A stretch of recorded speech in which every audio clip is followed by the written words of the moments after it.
don't know. I don't know if it does lose the cable in the animations. I'd hope so. Oh yeah, dude, get fucking blown up. Shouldn't have defended with each other.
Everyone wanted to take down the Bright Boat, but they can't. He's powerful.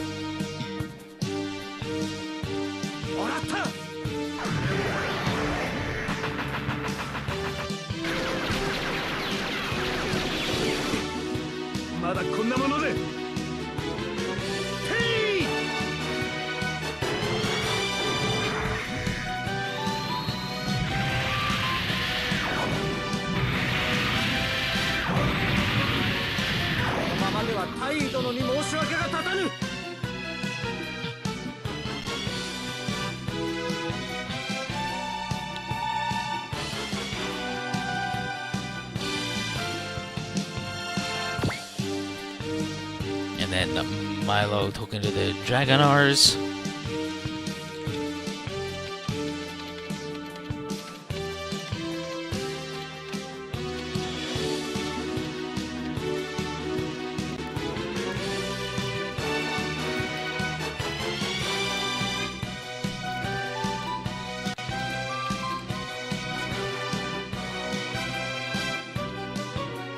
Show me how much you've improved, the Dragonar pilot. I had enough of you hounding us all over the place. Give it up already! Bum, bum, bum, bum, bum, bum, bum, bum.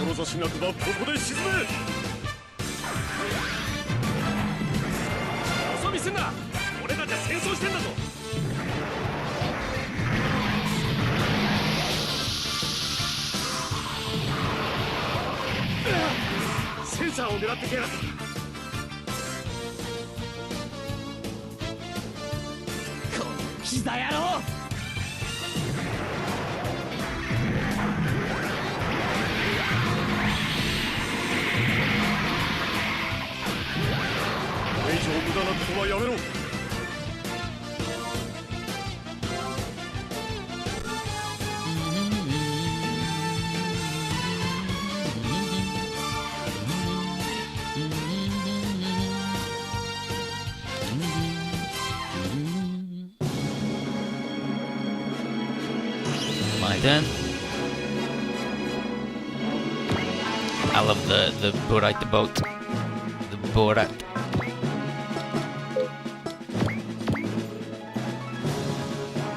Get up on this jump.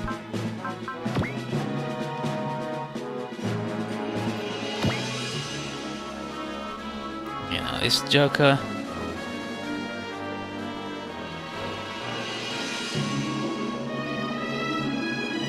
I need Verna. I need Verna versus Tap, which might be on the other page.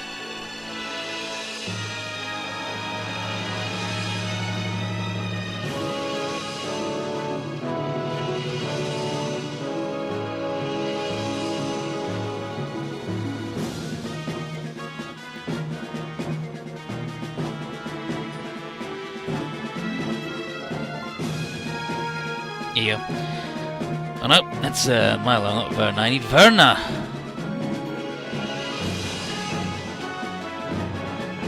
I mean, unless he doesn't have it, which is fine too. Well, here you go. However much firepower you have, I need but close the distance. Sorry, bud, but I'm going to clip your wings right before you pull that off.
Alright, I need someone to heal that boy though. You know, can you heal the boy? You cannot heal the boy.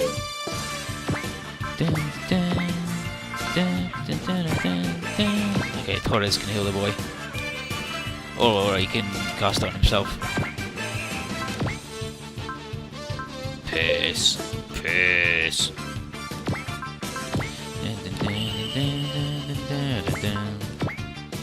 Because I thought they would do what the other games have done, where you then have to select it from the guy instead of you just getting it from the menu, but...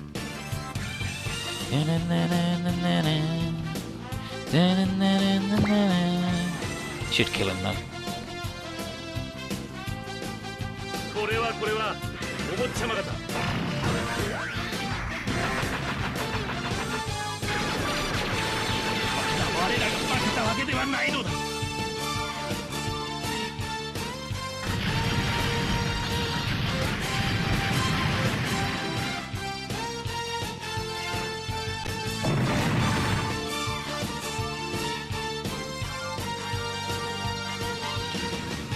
And then he's like, oh dang it, I'm out. Oh, I got it, he left the prize.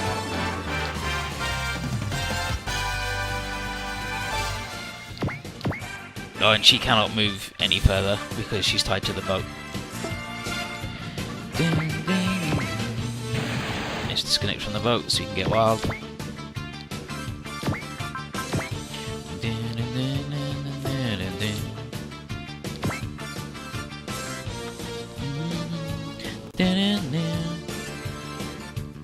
Okay, where's all the Asuka versus nerds?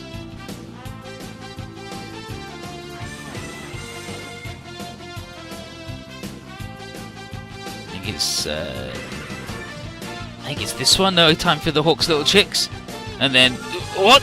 She's treating us like we were novices. Poor Dan.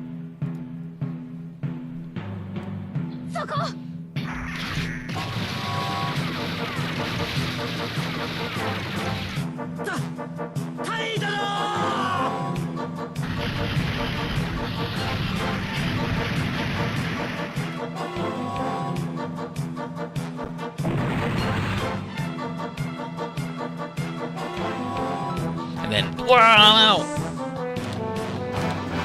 Thanks, Asuka. And then we got our free prize, which is a repair kit. Brilliant! Great, great.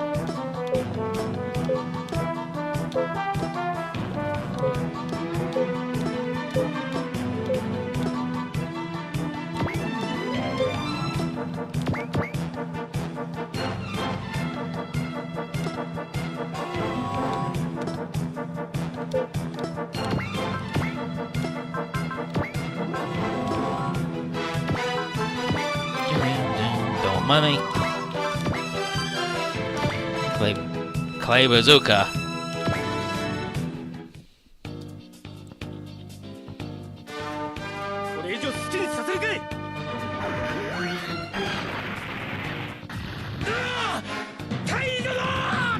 Oh, Captain!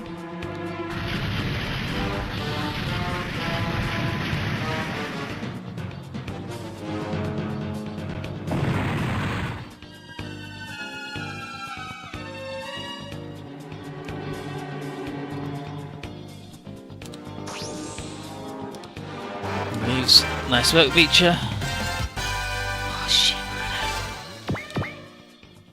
Give me the prize. Give me the prize. Ooh, a booster.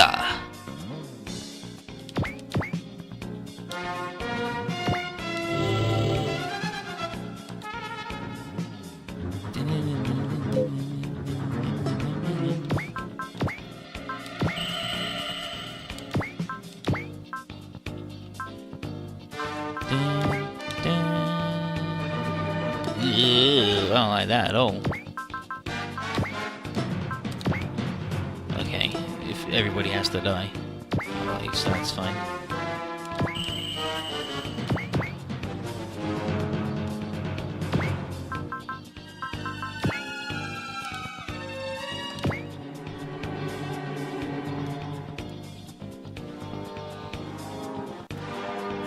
Okay, then we've got L versus the guy. Versus Beecher. Ah, mate! You're too slow! What's that? Hold on, you're the one who's too fast! Fucking hell, good.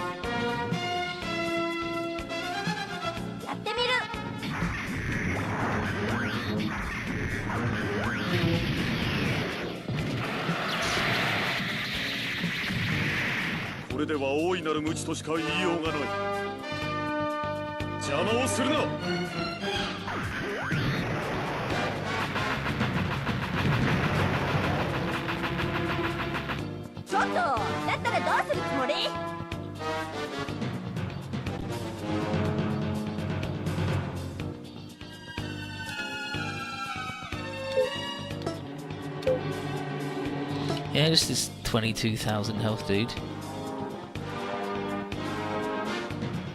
Who has 15,000 on PlayStation 2, and just for reference.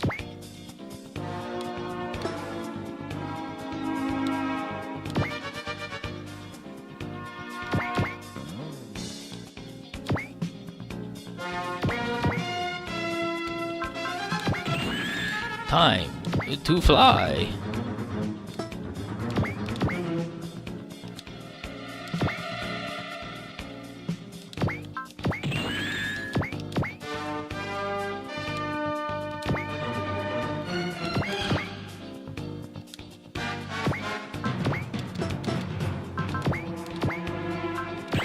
Strike. And then Aqua will focus and dodge with the old flash'ems. And then machine gun pod.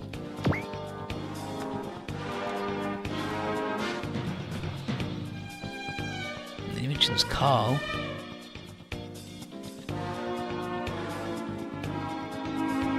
So this is the prototype Carl's team reported. And then Aqua, the movements of that metal armor are so different from the others. Is it because of the mech specs? Or is the pilot simply that skilled? And then, both. If you can't get the engine stable enough to run in the blue or crush us. I'll do it, I swear.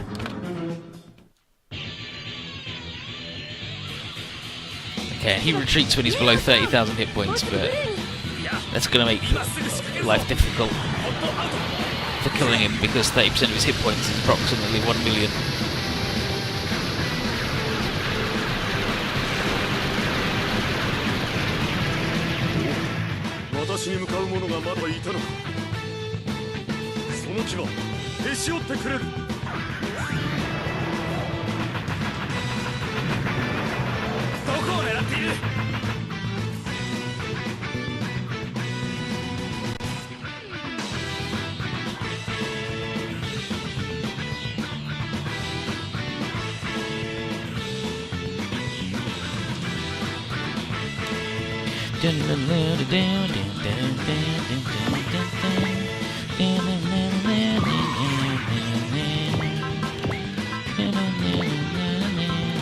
Good.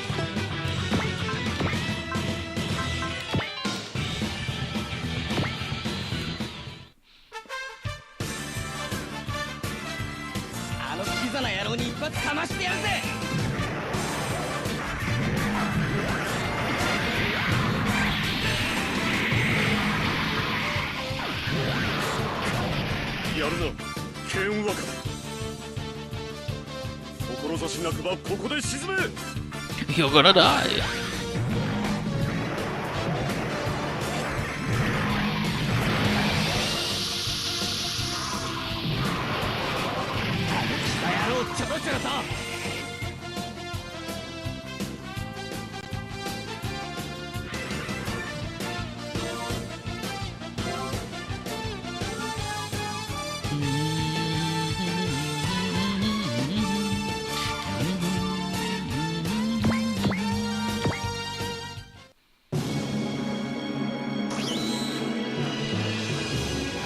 And obviously he's going to fight Kane because he loves that dude.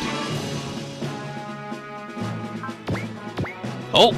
Deformation strike!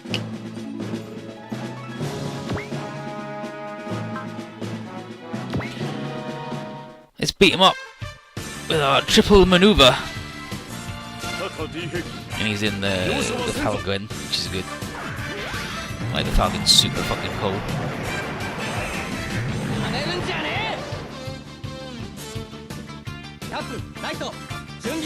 That right? Give me up, alright. Of course it's the okay.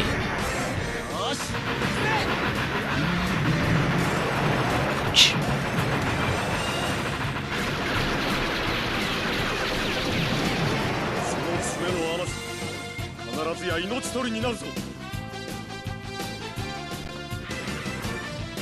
Okay, blow him up and we get him to fuck off.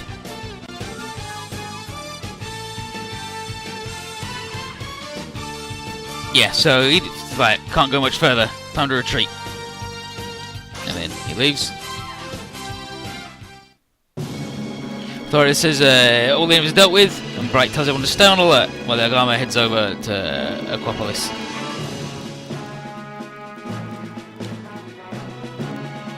And that boy drops a high performance scope, which is accuracy up, but we don't have it. Meanwhile, at Nerve, here's Kaji. He's made it back to Nerve headquarters, and Gendo asks for new information that he said he had on Terra's Operation Overlord.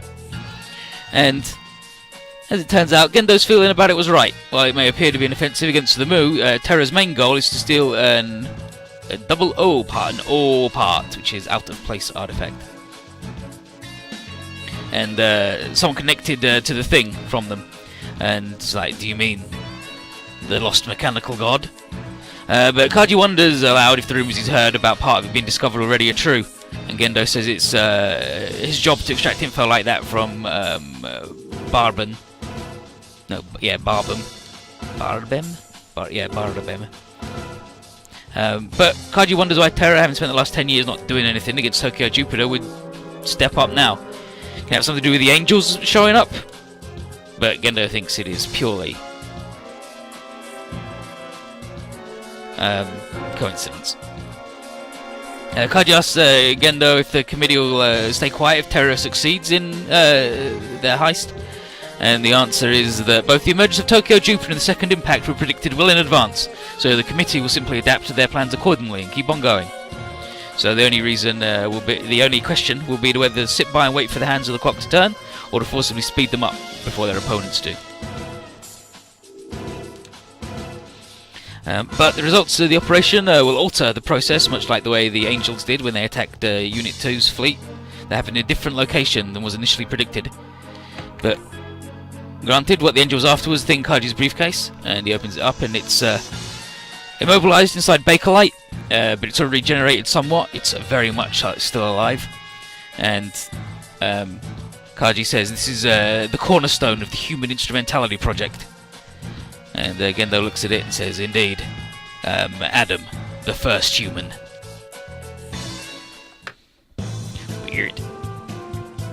And then aboard the Nahalgama, Seigusa reports that it'll be another hour before we arrive at Yokosuka Harbour, and Misato apologises for all the runabout.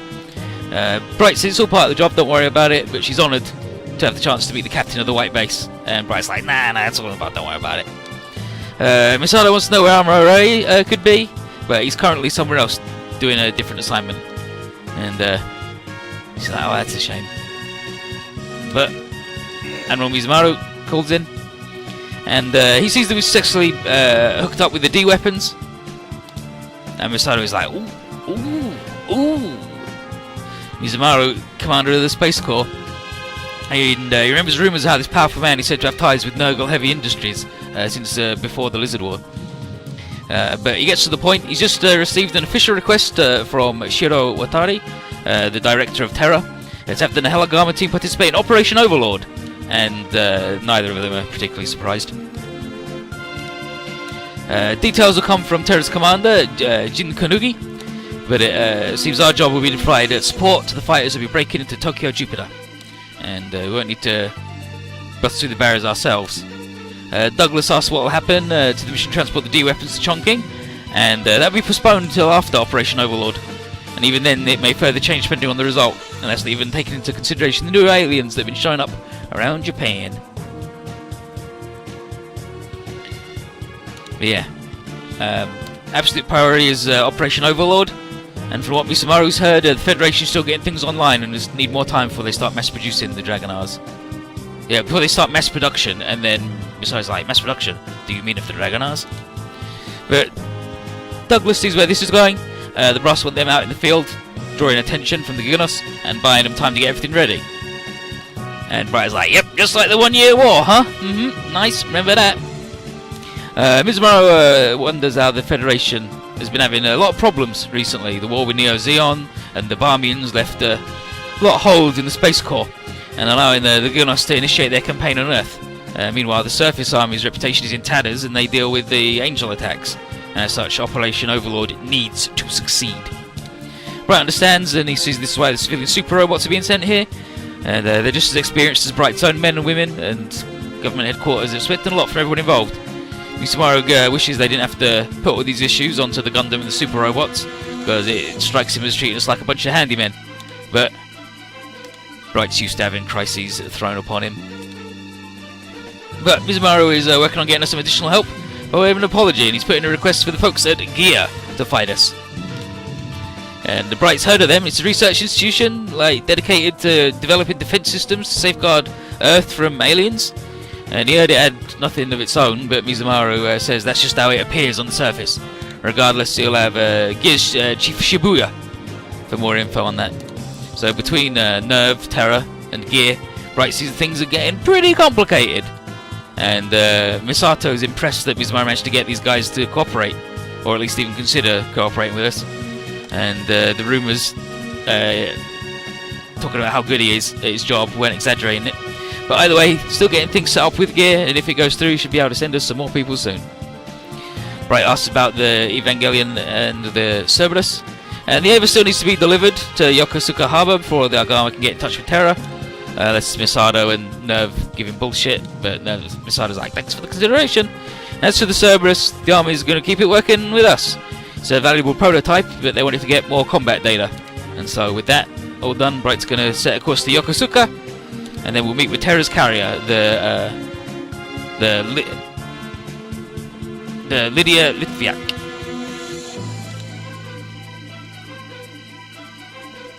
And then in the hangar, here's Judo.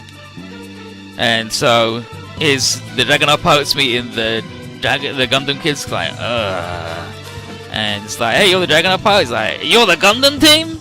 It's like, well, so we didn't expect D-Team to be a bunch of kids about their age, and Tap feels the same way. Find out that these guys are known for wrecking 50 Zakus with one swing of a hammer and killing 120 DOMs in 3 minutes. They've got kids as their pilots. And then Puro's like, Judo, can Gundams really do that? And he was like, nah, the story's run way out of proportion, don't worry about it. But Light thinks they shouldn't be too surprised, because Amuro was 15 to 16 years old when he piloted the very first Gundam. And then Kane is all for getting along with everybody, and him and Judo do a big old handshake, good boy, friends.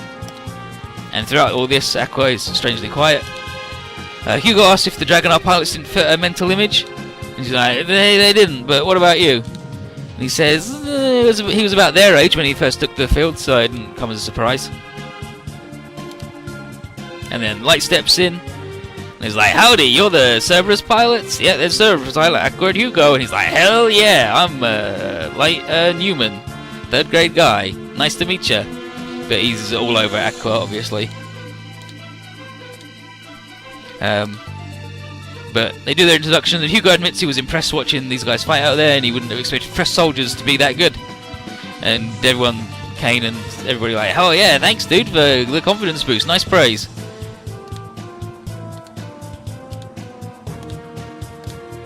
And then he was like, nah, everybody else is like, yeah, they're pretty good, they're pretty good. And they've shown that they've made it this far due to their skill. And then Kane he's like, alright, but enough about how good we are. What's up with your suit?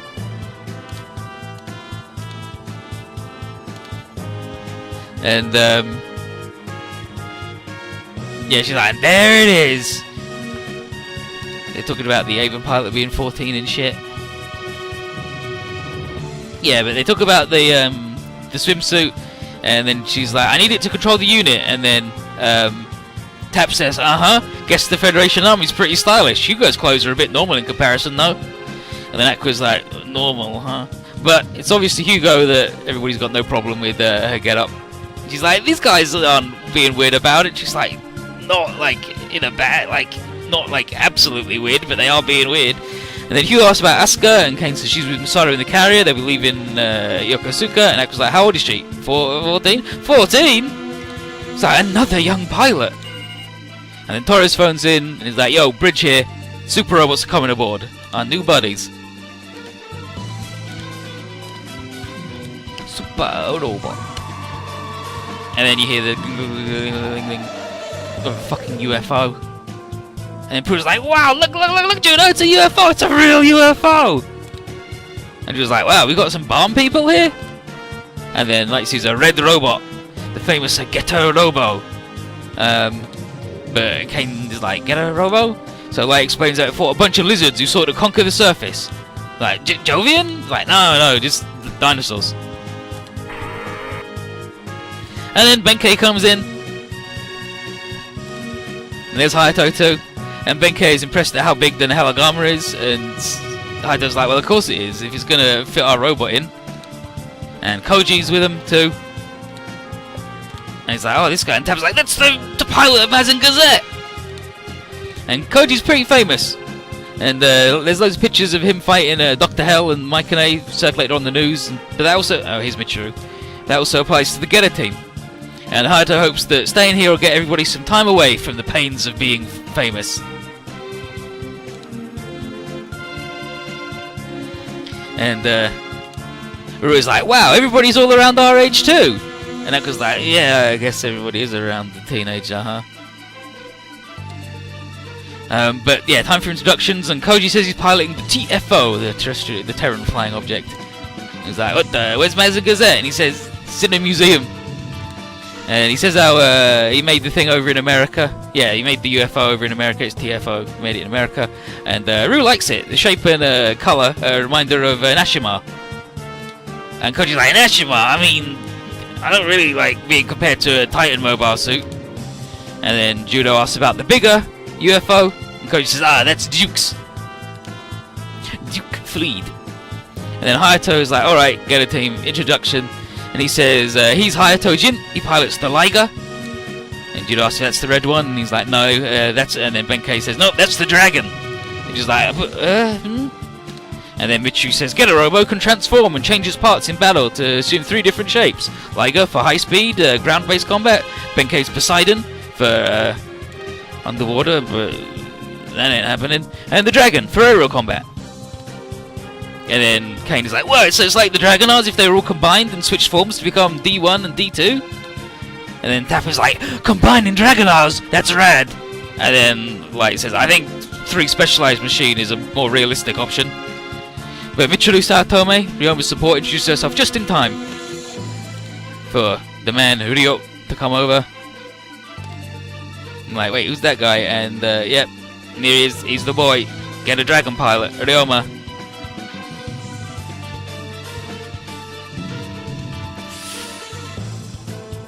This is what they used to look like. This is the original version of the boys. But Ryoma asks, yeah, Koji asks where Daisuke is, and he's talking with their bosses right now, and Ryoma's going to be joining them soon enough.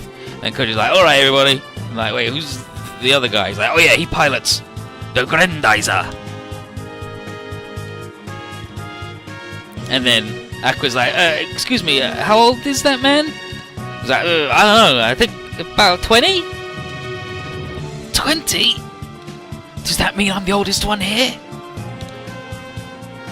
Yeah, the reason the characters got redesigned, like, it's not their character designs are bad, it's that they hadn't done anything for fucking a million years, right?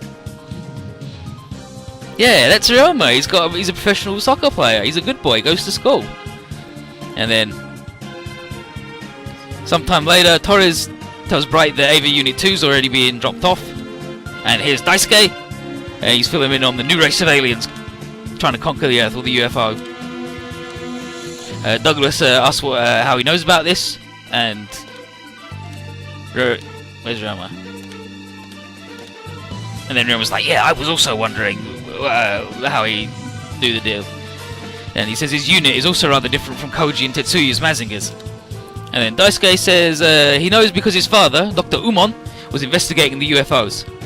And Douglas doesn't seem that convinced, but he's not going to press the issue. Ben is more worried that the new alien menace showing up on the verge of Operation Overlord, and it's a bit, problem. But Bright asks if the Supers have any worries about helping with the federal operation. And Ryoma says everyone's fine, and they focus on doing what they can to help restore peace. And then Douglas wonders if we'll be able to coexist with the Vegans as we did with the Barmians. And then Daisuke is like, no way, you can't! What? He's like, you can't reason with those demons! They're the worst! But we'll see the full details of that conversation on the Gun Razor, but he just starts ranting about the Vegans are the worst. And then Roman's like, oh geez, calm down, dude. It's like, holy shit, and he gets him to calm down and apologise.